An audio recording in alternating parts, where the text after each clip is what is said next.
Robert Aubert, présidente de France Psoriasis.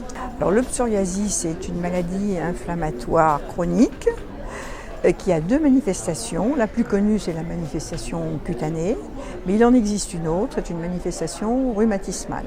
C'est une maladie qui touche environ 4,4% d'après la dernière étude des Français. Et parmi eux, environ 30% sont atteints de rhumatisme psoriasique. Le psoriasis cutané, c'est un dysfonctionnement du système immunitaire. La peau se reproduit trop rapidement et ça occasionne généralement des plaques, mais il existe des formes en gouttes, des formes des plis. Les psoriasis sont très variés.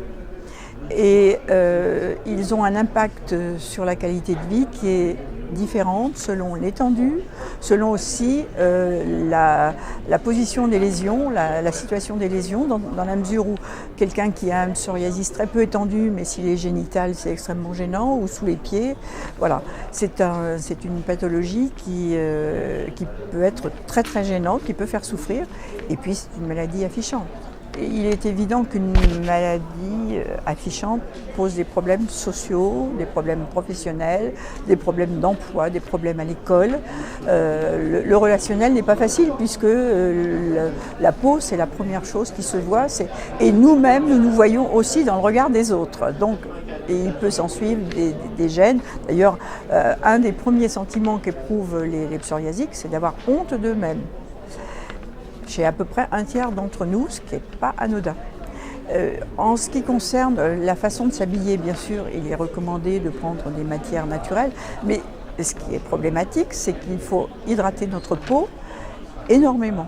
Ce qui fait que, après l'hydratation ce sont des crèmes, ce sont des choses grasses, après il faut s'habiller. Et là, ça pose problème. On est obligé d'avoir des stratégies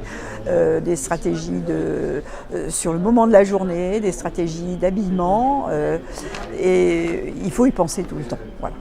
C'est une association qui a été créée en 1983 par une patiente qui était atteinte de rhumatisme psoriasique et de psoriasis cutanée, Michel Corveste.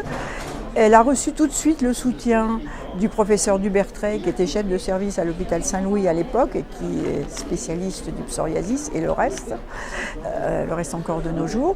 Ils ont conclu au fait qu'il pouvait y avoir une action complémentaire entre justement les soignants et les patients. Et c'est de là qu'est née notre association. Elle l'a structurée et donc maintenant on a 35 ans cette année. Voilà.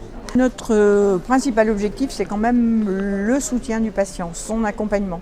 C'est-à-dire que notre association, elle multiplie toutes les possibilités actuelles de se voir, de s'entendre, de se lire, de s'écrire aussi. Donc évidemment, il y a les réseaux sociaux, évidemment, il y a le site, mais on a aussi une permanence téléphonique toute la semaine.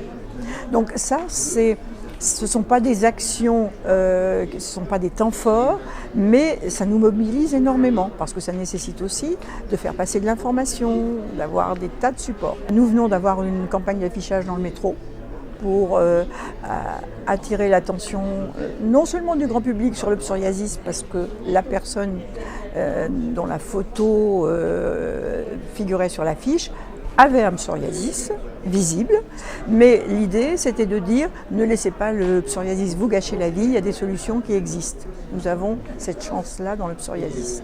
C'est qu'un bon nombre de traitements existent et qu'il n'y a aucune raison de se résigner.